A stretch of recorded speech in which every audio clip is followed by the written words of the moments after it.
So Dr. Samantha Hiew is amazing. So she runs diagnosed with ADHD at age 40 and founded ADHD Girls to find out what's happening as a collective. And being so many people being missed in the system, and I talked in our introduction, particularly around girls in schools. We see 21% only as the ratio of boys to girls. It's wildly beneath the number that there should be, and there's huge systemic problems around the pickup of girls in schools. There just are.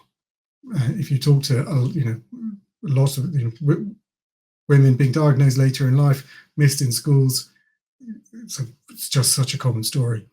Sam has a PhD in cancer research, masters and degrees in genetics, molecular biology, and biochemistry, and she is presenting on what lies beneath the ADHD traits, with a focus on emotional regulation to enable ADHDers to better understand the root causes. It's 30 minutes with 50 minutes for questions. Welcome, Dr. Samantha Hiew. Hello, Henry. Hi, everyone. How are you? You're wonderful. Thank you. I can hear you loud and clear. It's wonderful to see you. Thank you very much for doing this and sharing your knowledge. Thank you for all your work you're doing in ADHD Girls. It's a big deal, and it's absolutely wonderful. And I'm very excited about what you're going to talk about. And I need to just hand straight over to you. So I'm bringing your slides now and saying hi. Thanks so much, Henry. And I totally get it. You've been on since 1 o'clock. You probably don't want to talk very much anymore. So, and I don't want you to think I'm leaving. Like, I'm just interested. Look, I'm here for the long haul. I've got 26 hours. We're still in the first flush of youth of this. All right. Okay. Wait till tomorrow. Yeah, we're going to continue this conversation. But thanks, everyone. So yeah, I'm going to share my slides now. Can everyone see it? And you give me like a thumbs up or something, in the chat, because technology always gets me. I've been known to be on LinkedIn Live and the whole entire stream drops, and I find myself. Okay, well, I'm in charge of the stream. You're okay. Oh, so it's all up. They can see your slides. Okay. Everything's working. Any problems, I will jump on and go, we've got a problem. Thanks so much, Henry. Okay, sit back now. Thanks so much. So today I'm going to talk to you about what lies underneath our ADHD traits, and mainly focusing on emotional regulation, just because I find this is an aspect of our being that is so challenging for us, despite starting medication, learning all the tools in therapy, and just trying to show up as a better human being, a more regulated human being, and yet sometimes we still revert back to automatic patterns. So I looked into this and really try and understand what happened to us as a collective. So a little bit about me. I am a social entrepreneur. I founded a company called ADHD Girls when I was diagnosed at the age of 40 with ADHD, and has since self-identified as being autistic. Still don't fulfill the clinical threshold for diagnosis for autism. And I think, part of the reason is that I come from a cross-cultural background of having grown up in an Asian country and lived half of my life in the UK. So I am a bit of a mystery to a lot of the healthcare professionals here, because they don't know where to look, but I know myself, and I self-validate about being an ADHD. My career started in cancer research, where I finished with a PhD and swiftly kind of fell out of love with academia, because of how difficult it was to stay consistent with my undiagnosed ADHD throughout, my career. And so after that, I explored across 16 different industries to figure out where in the world of work I belong. So today I do a lot of trainings in neurodiversity in the workplace. It's because I know what it's like to not belong, and also how a lot of society's work and education system isn't really fully accessible for our way of being and our way of thinking and learning and processing information. I'm also a mother of 2 neurodivergent children who is a very interesting experiment in itself, because you get to see how neurodivergence start, and manifest in children, all the way throughout their childhood. So and also learn a lot as well in the process about how to, be a more present parent for them, in a way that perhaps I've never really received from my own parents. And so my journey since I was diagnosed has really been focused on to become well, rather than, to figure out where my purpose, or, or etc. It was really to figure out how I can dismantle all the conditioning that I have acquired, and then rebuild, to be an authentic person going forward in my journey. So, there's a little bit about my history. So, I had a bit of an existential crisis that lasted a whole decade before I was diagnosed. And in that time, I scanned really for belonging, but I constantly felt like I was walking against, the stream of where everyone was going. And so that led to challenges with my mental health. And in that time, I also, explored across different careers, in what turned out to be a squiggly career, and that which further led me to not fully believing in myself, despite knowing that there was a time, when I was so interested in science, that there was a place for me. But then it was difficult when I came into the world of work, to find that one thing, when I had so many interests in so many places. And so from not fitting in, when I got diagnosed with ADHD, I found other people like me, and I started talking to a lot of women with ADHD around the world, as well as experts that specialize in the field of ADHD, to see what our common experiences are. And I found that despite being united by a common condition called ADHD, the way we experience it, was also different across different cultures, race, class, communities, and geographical locations. And I do a lot of work on that. And I have created a campaign called Utopia, where I uncovered these hidden stories, that are experienced for ADHDers from diverse backgrounds. It's called Utopia. It's a podcast on iTunes.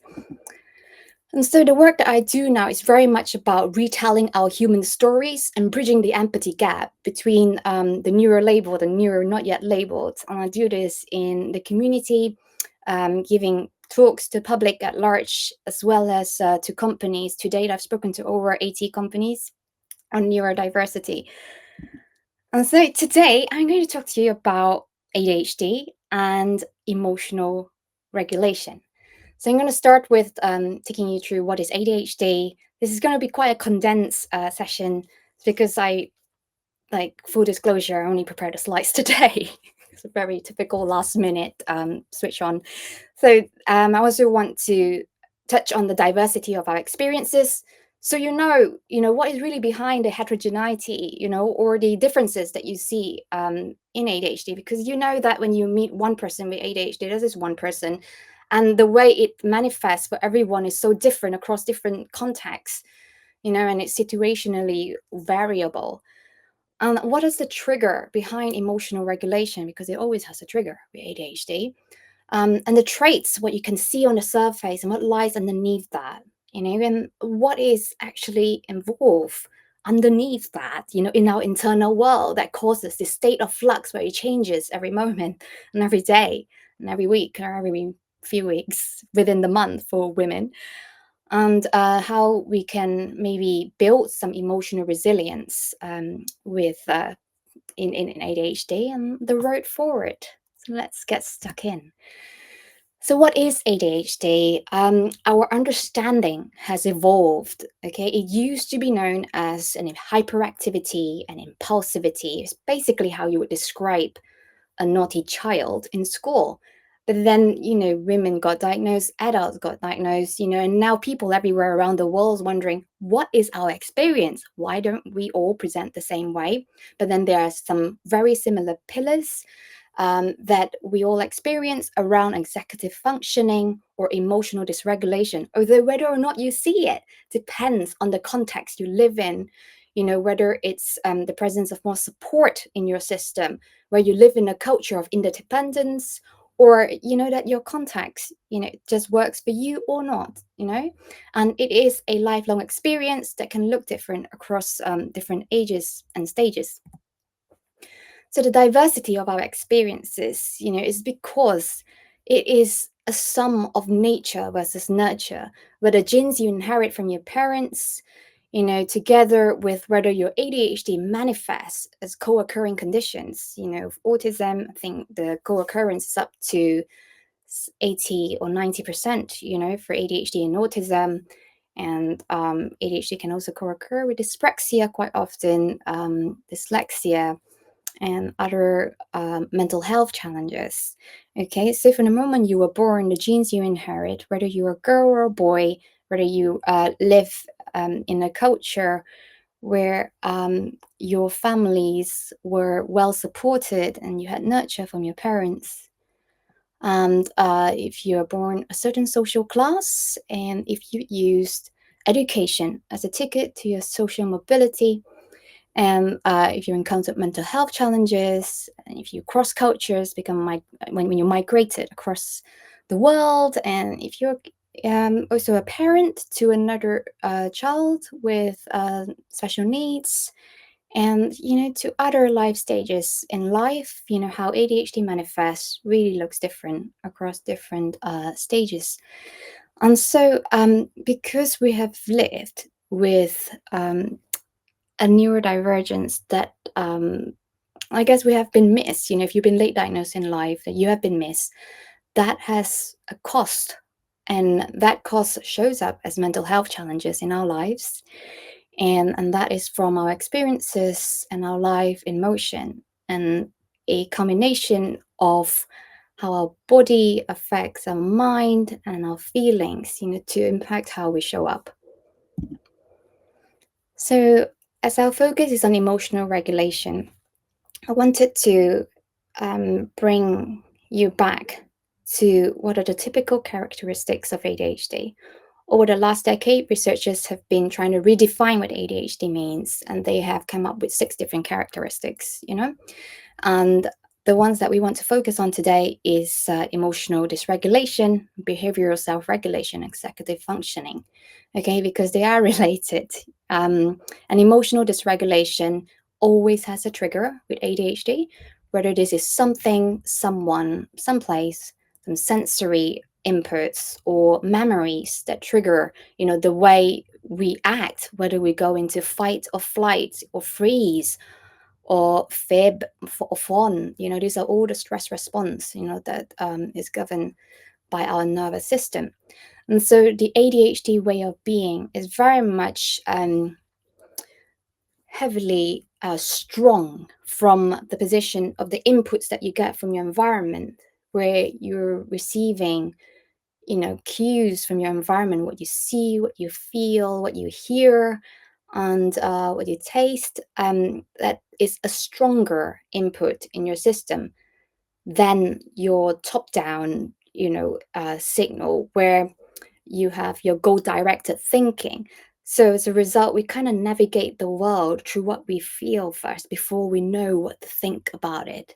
And so sometimes when a trigger, or a stimuli happens in your environment, where someone says something, or a place reminds you of something that's happened, or a sensory cue, whether it's a smell or a song or something that reminds you of something, it kind of triggers back the memory, and it might give you an automatic response. And so some of the traits that you do see in our emotional lives on the very surface of it, because really behavior that you can see on the surface is a form of communication of what lies underneath. And so some of the common challenges around the emotional regulation bit of ADHD is that we might show up with anxiety, and sometimes when we're so happy and excited, we might look over the top. We might have trouble regulating that too. It's not just the strong negative emotions, it's also the positive emotions can be also overboard. We can be easily frustrated, might have anger outbursts. Might look like crying, depression, and hard to soothe or calm down from that trigger. We may look inconsiderate, when people think that we might not be thinking about what they're feeling because you're so wrapped up in your own thing. And also when we're in that place where we cannot think clearly and we're all like feeling and all red, we might be focusing more on the negatives. And for women as well, we may have different moods and emotional states at different times of the month. And for many who have been missed and perhaps, have gone to healthcare professionals wondering what is going on, they might get misdiagnosed with a mood disorder. And all these labels and the personality disorder, that people get slapped with, if only we can look at what lies underneath and really see the challenges as what they are, rather than a label that stigmatizes and actually closes the door on someone to try and understand themselves. Because actually there are so many things that could potentially lead us to be dysregulated, and whether that is a state of being in chronic stress or overwhelmed, because you might naturally have that low threshold to stress and it doesn't take you very much to flip. Or maybe you have some stress in your relationship or perceived rejection, RSD, that can make you act out of proportion to what the stimuli actually is. Or maybe you have an unhealthy lifestyle that is causing you to show up with less energy than you need, to tap into your brain, to kind of to work on a conflict, that is in front of you. They might be an underlying learned helplessness, which is often used to characterize depression, where you feel powerless and helpless in the face of a traumatic event.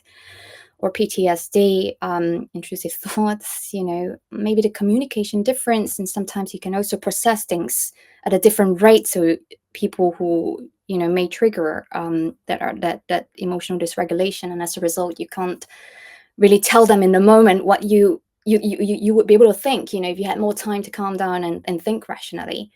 So there is also potentially a challenge, with your biology, where some of us might have, rather than a low level of dopamine, we might have a high level of dopamine and not epinephrine, because of the lifestyle that we lead, and also the ADHD medication that we take can sometimes not be the right one for us. Might give us more neurotransmitters that we need, at certain times, especially for women who, estrogen itself is the master regulator of women's brain health. So estrogen can impact dopamine levels too. So when estrogen goes up, dopamine also goes up. And in the body of a woman who is going through a hormonal transition, whether this is in pregnancy, childbirth, or perimenopause, this can potentially, cause some really large spikes in the highs and lows of hormones that you are unaware of. So when you take ADHD medication at this time, then your levels of neurotransmitters might shoot up or dive at different times. So a very big part of this journey, moving forward with your diagnosis, is to understand if you can tune into yourself and understand what is going on with you. But often, so many of us are so busy with our lives. We're juggling so much, because that is this is very on brand, isn't it? Being overwhelmed by demands with ADHD, that you feel like, even when you're bored, you look for something to stimulate you. And then when you're stimulated, you get overstimulated, and the rest is history. So I love what Joseph talking about today, when he started the session about creating that space between stimuli and response. And you can do that by learning all these tools, to bring in a state of calm, and I found that really helpful in my own journey as well. And so to sum it up, the layers underneath what behaviors you see on the surface could be the conflict or increased demands in your life with very little support. Maybe you're burnout, or maybe you feel like you're being misunderstood, and that is naturally creating a stress response, out of you. Maybe your social conditioning has created a certain default reaction to stress, because your ADHD might lead you more sensitive to stress, but it doesn't tell you how to react. And how do you react? Do you do a meltdown, or do you go into a shutdown? That can look like rage, where having an anger outburst, or you might be retreating and, detaching. And so, apart from that, also, that's the emotional needs, that your sensory needs that are not being met. Maybe you're in an environment where there's too much sound, or, too much touch. And that's the case for parents of young children. You know, Despite your best efforts, you couldn't help yourself when you get overstimulated by your young children, who also have challenges around neurodivergence, that, that so there needs to be some sort of awareness of what you're going into, and, sort of how to help yourself as a result. And also, maybe our physical needs are not being met, because we may not be mindful of what we need to show up in our optimal state every day. Because especially now, I find with so many of us starting medication, we can kind of almost shift our energy towards more in the brain rather than, in our body. And so we are more kind of focused on what we give mentally rather than what we need within, because your brain is very energy needy. It needs a lot of energy to power up. And when you've been sat there all day, focus on something, and you're not realizing that that task in itself, takes so much out of you. And so when you don't have the energy, that can very easily lead to you feeling dysregulated, if you're encountering a trigger. And also the root of this all, really, because all trauma is relational, and it starts from a place of attachment injury. So the way you show up may have a traumatic imprint. And then underlying that is our neurobiology, the way our brain, is structured, and our neurotransmitter balance that I talked about before. And it's very important for you to understand what your ADHD look like, because the medication that you take, it might work for some people, but it might not work for others. And I'll talk about this a bit more afterwards. And I wanted to give an example of one of the biggest challenges that we all face as ADHDers, is rejection, sensitivity, dysphoria, what this can look like, and the aftermath, what happens when it leaves a scene of devastation. So RSD could come from perceived social rejection or perceived psychological rejection, whether it's someone teasing you, or when you're being criticized, even when it's supposed to be constructive. So when you get feedback at work, no one likes feedback. In ADHDers feel this more because we're more sensitive to it. And also there might be already like a negative self-talk or inner critic that can add to that story, and leading to us to externalize. When you externalize RSD, it can look like rage, and you may withdraw socially, and that causes relationship problems, as you can imagine. Or it can be internalized, and when your RSD becomes internalized as negative self-talk, then people may struggle with major depression, suicide ideation, and negative self-talk. So it's really important that we know what we're dealing with so we can reframe it in our heads. And so really just what is going on underneath this state when we are feeling dysregulated. On the very surface, yes, there might be conflict, there might be misunderstanding or burnout, or maybe there are really issues, that surface. Maybe inside you, there's so many parts that at war. Okay. The parts, the psychiatrists, the psychologist who came up with that internal family system, Dick Schwartz, has called those parts, rather than, in psychiatry, some people like to call it the ego or the voice or the subpersonality. But really, these are parts within us. I think we all have them. I've not been in another person's body, but then I'm pretty sure that no one's one dimensional. I'm pretty sure that we all have messages that we got from different parts of our lives, and I don't think we are unique in that. But that, we're expected to be one dimensional when we appear in society and be this very reliable, predictable person that gives people what they need from us. And I think that was the challenge, because the way that we had to be to fit that mold, had caused a problem within us. No, so inside us, these parts are at war, and they are also shifting and changing, depending on what environment we encounter. And maybe you have sensory overwhelm because anything that comes in through your sensory inputs is also linked to your emotions. And so because of that, then, what we thought as a problem that we had with somebody was actually just, a sensory overwhelm that we mistook as, an emotional trauma, but really it is sensory overload. And stress can do that. Stress, chronic stress or acute stress. So if you're in prolonged burnout, then you're more susceptible to feeling emotionally dysregulated. Or if you're in acute stress, and sometimes when we have hormonal changes that are going on, that is also going to cause challenges with managing our states. And maybe there is a traumatic imprint, as I mentioned before. There is a relational injury that started a long time ago. But underneath all that, your ADHD is different from another person because of the genes that you inherit.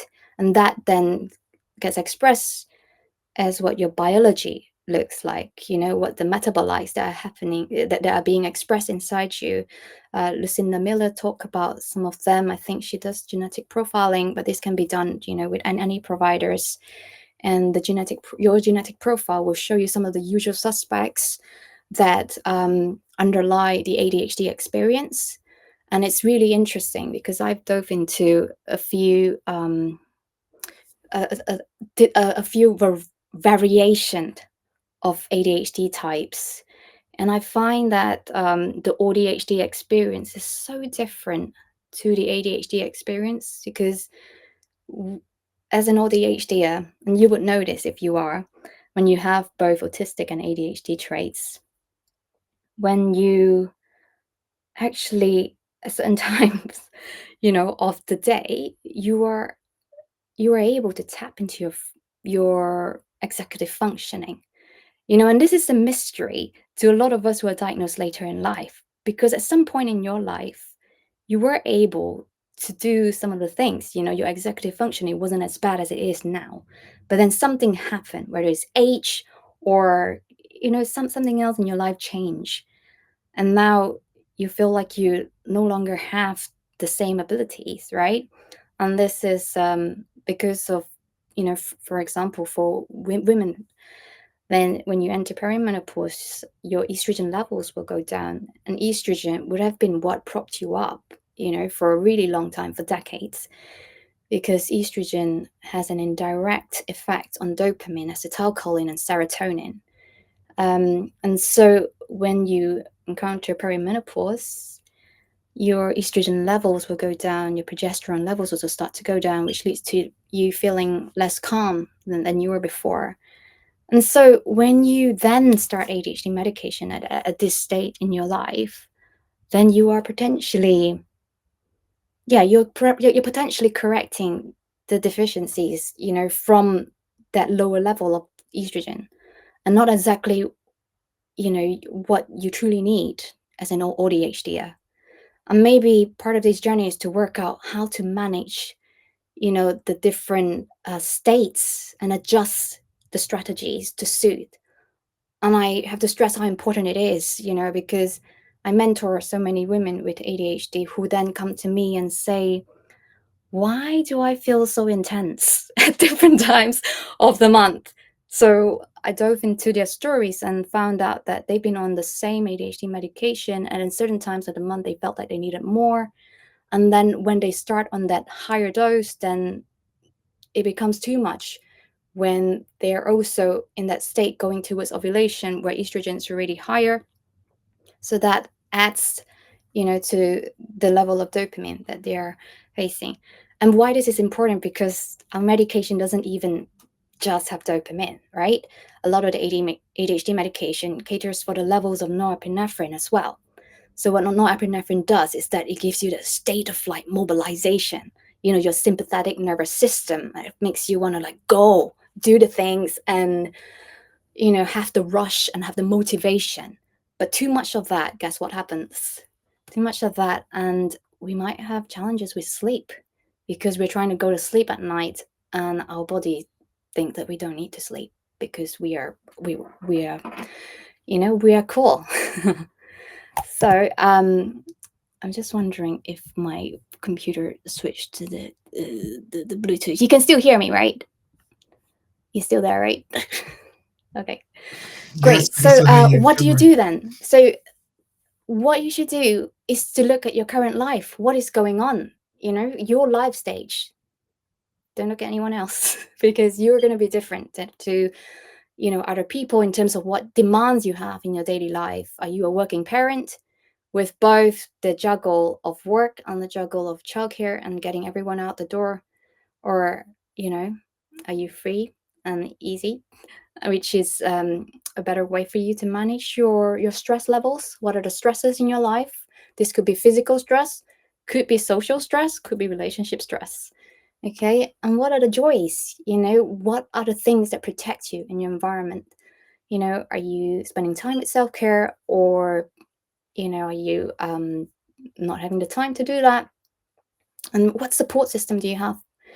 What the quality of the significant relationship around you, because that will determine whether an environment is stressful in itself. How are you communicating? And the gender differences that I mentioned around hormones, and this is quite significant because we're literally an entirely different human being when you add the sex hormones into it. So to build emotional resilience is very much about widening your window of tolerance, and this is going to be different depending on the state of your emotional trigger. If you are feeling a mild emotional reaction, whether that's someone saying something and then you don't really like it, but it doesn't cause you to like fully flip out, then yeah, tap into mindfulness strategies. Breath works really good, right? I heard. And meditation, great. But what if you have complete batshit crazy intense experience? Then you're going to need stronger tools, more immediate tools for distress tolerance. And from my research, it looks as if people who coach neurodivergence on relationships, they advise actually one of the first skill that couples should learn is distress tolerance. It's a tool that you can tap into that they also use in dialectical behavioral therapy, where you're dealing with very intense emotions in a moment. And this can look like diving your face in cold water and biting into coal flavored ice shards, or I don't know what else. What do people do when they need to calm down from intense moods? I've done a lot in my time, and probably not safe to use here or to reveal. And so these are short-term strategies, right? Some of the longer-term strategies is to understand, what your patterns of behavior is. And I just very loosely created this just now, is to figure out how to tap into a state of equanimity where you can feel calm and measured in your response. And there might be some longer term work here in terms of finding out what your traumatic imprints were that caused you to show up in the same patterns of behavior every time. and understand what kind of support you need, because really we shouldn't really have to do this alone. And in terms of understanding what our energy needs are, you need to be aware of what you need to show up in an optimal state. And if it's to um, exercise in the morning and have healthy diet, to ensure that we can show up in a state that at least we know that we have a level of control, because the problem with our emotional dysregulation is that it can happen in a way that makes us feel like we're not at the center seat of our lives. And to get our autonomy back, we need to be aware of our state of being. This requires you to understand what your ADHD looks like, for you to tune into your internal states and what is too much and what is not enough, inside you. And so the balance as well is ultimately about balance, because the way ADHD manifests in all of us is so different. But really, they have done genetic studies on ADHD, and it's shown us that it's not one or two or three genes that are responsible. And as a result of that, a lot of people have kind of rubbished ADHD as a genetic link. But then they have found around 76 genes and counting, and known ADHD as a polygenic, where multiple genes come together to exert effect on how it shows up, right? But then there are some common suspects, and it will tell you, if you know what your gene profiles are, it will tell you how you metabolize the neurotransmitters like dopamine, norepinephrine, and even estrogen. Because it is not so much about increasing our levels of dopamine and norepinephrine through medication, which is the standard like a way of treating anyone with ADHD. It is more to do also with some of us. It is more about making sure that level is balanced. It is also getting rid of those neurotransmitters, and that is the function of metabolite called COMD. And if you work in functional medicine, then you know what I'm talking about, because this gene mutation is responsible for different types of ADHD, and it will also determine what kind of treatment is more suitable for you going forward. But without knowing this, you might be adding, treatment that you may not need. And so it's really important that we're aware of what we're dealing with. And also the balance of hormones and metabolites in our body as well. I think Lucinda mentioned some of the inflammatory markers that can also affect our moods. And in the face of psychological stress, some of those inflammatory markers also increases. It can have neurotoxic effect. And some of our behaviors are actually biologically determined, but we can do so much to understand it, and then help ourselves, instead of being confused about what's going on, because that's been me for most of my life. I don't know about you. So to move forward, ADHD and emotional regulation, to sum it up, really is to honor your needs, whether this is physical, emotional needs, or your sensory needs, or your social needs.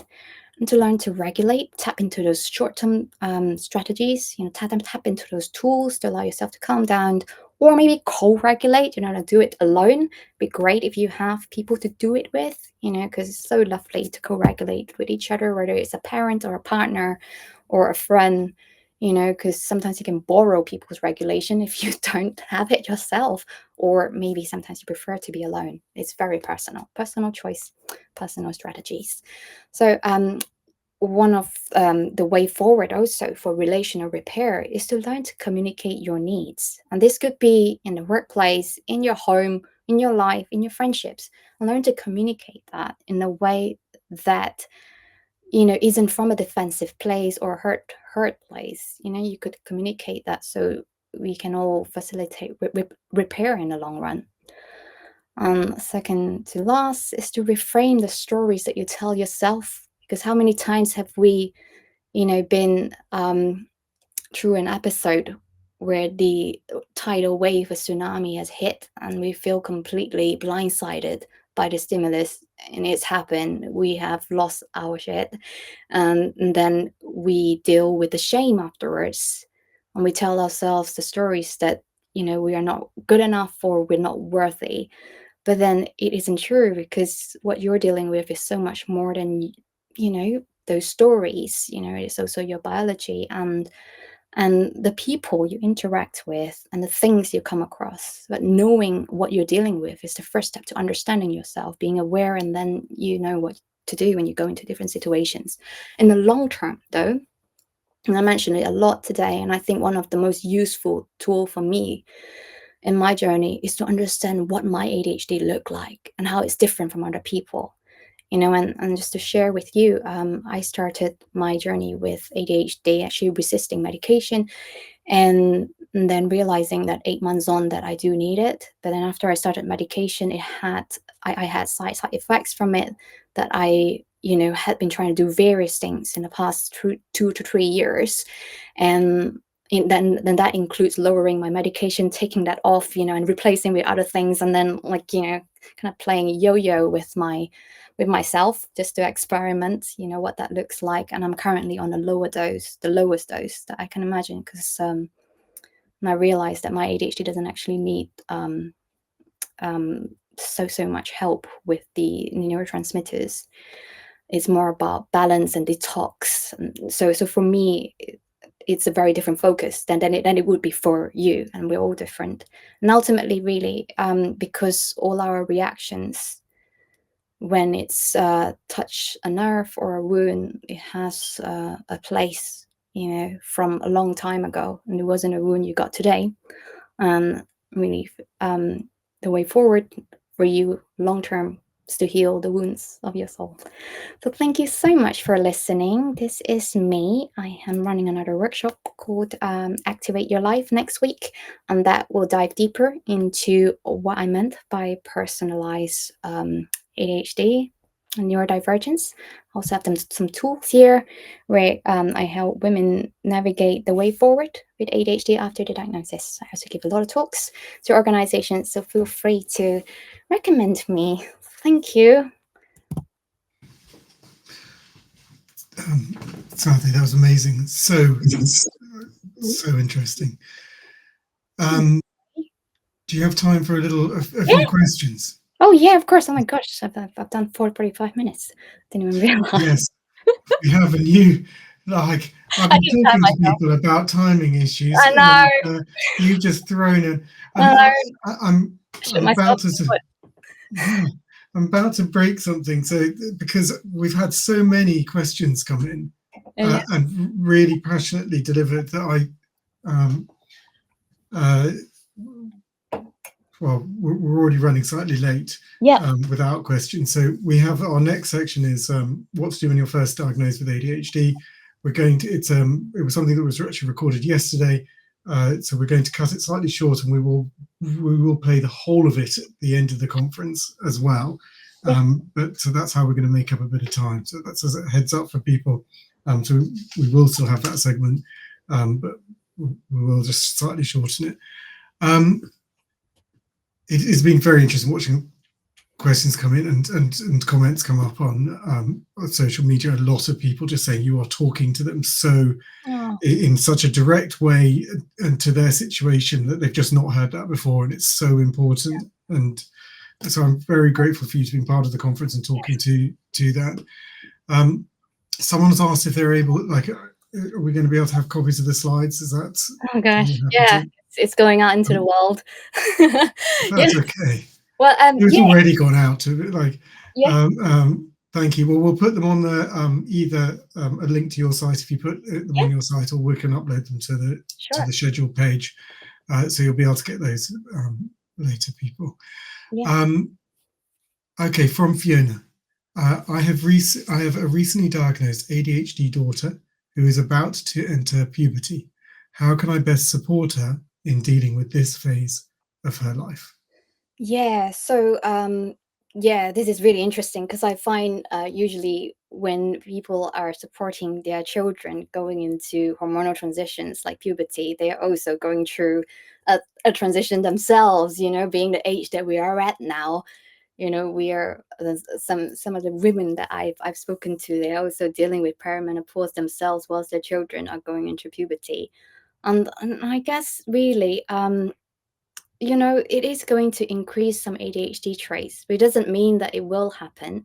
And I would say, like, really first place that you should go to is to be mindful of what they need biologically, whether that is something that you can get from nutrition to ensure that they are perhaps able to show up in a way that isn't as detrimental as if you didn't investigate that bit. So I think always starts from their lifestyle and their diet, right?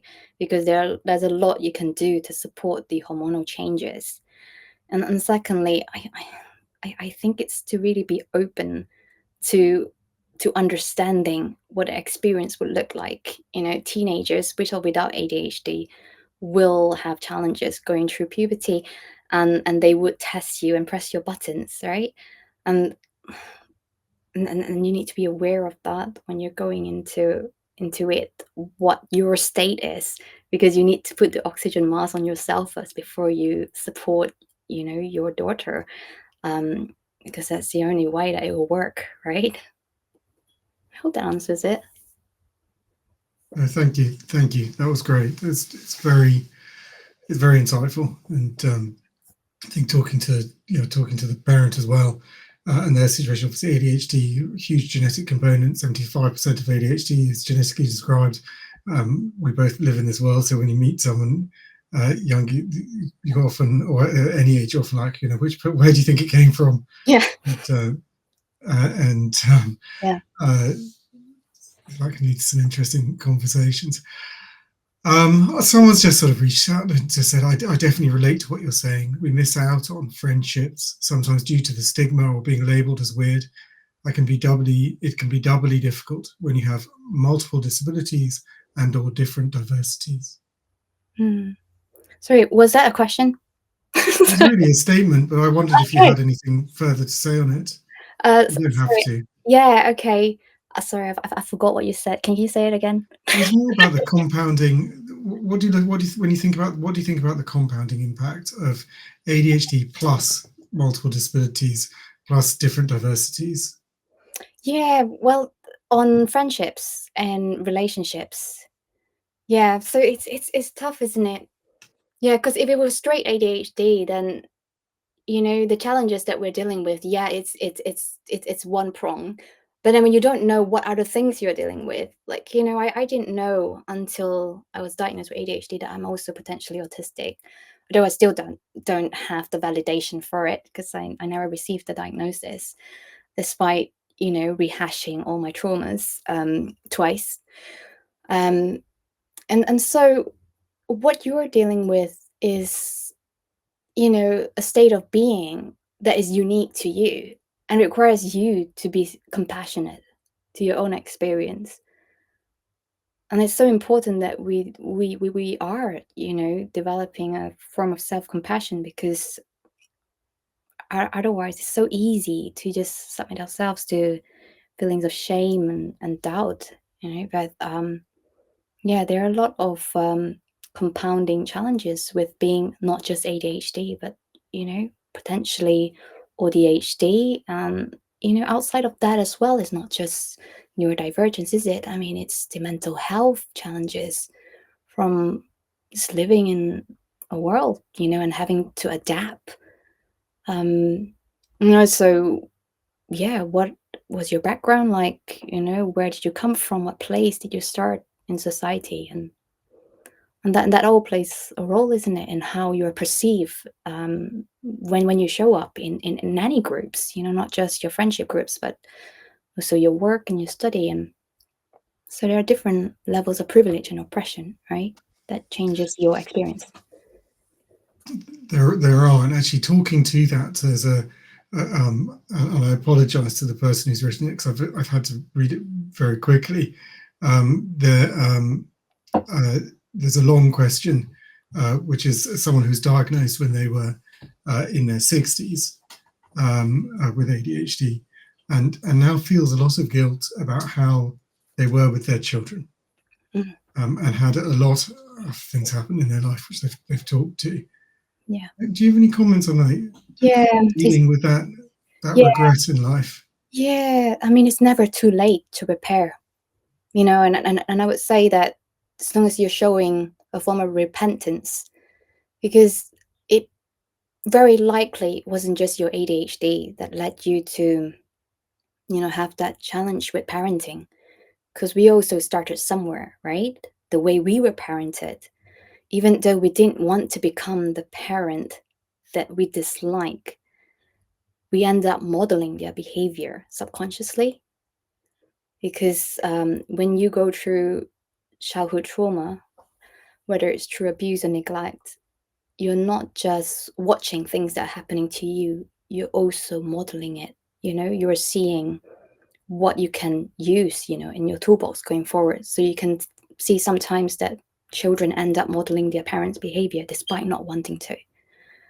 And your journey forward from here is to repair the rupture, and maybe let go of the identity that you have acquired without knowing, because you don't like that identity, did you?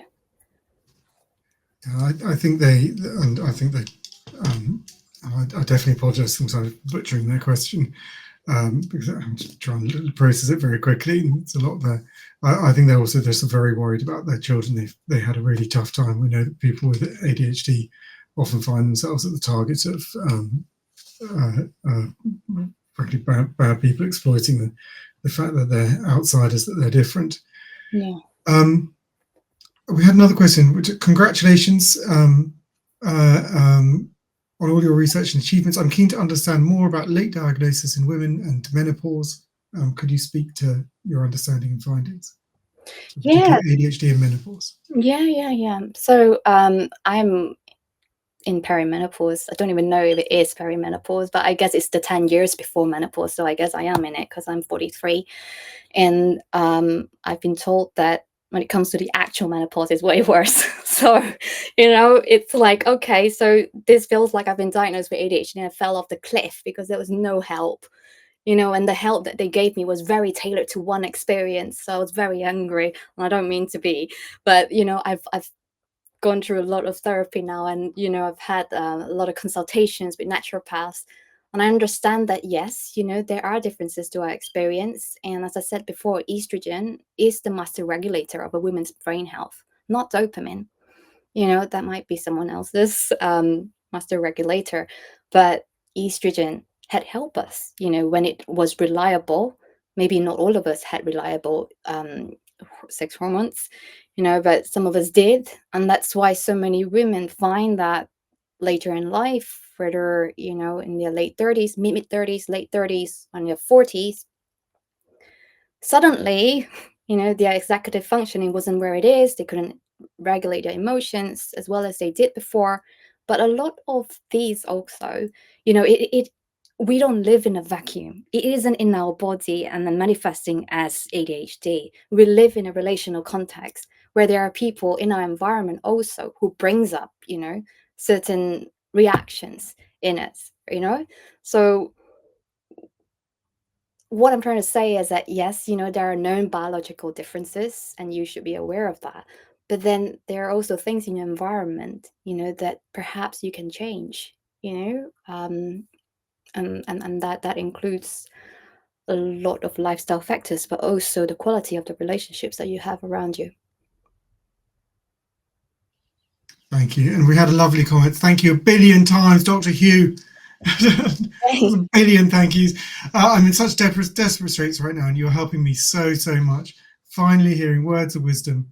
I'm female, just been diagnosed AUDHD at 55, new on ADHD meds, sometimes feeling that it's driving me crazy. Yeah. I think just someone sharing, but like obviously a big deal. You're speaking and speaking so passionately.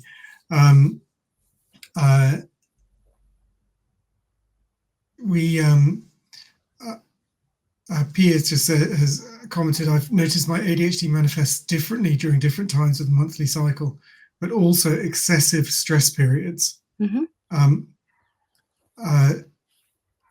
But would, her question is, to your understanding, would hormone therapy help ADHD regulation during menopause? And she also, again, asked what can help during puberty?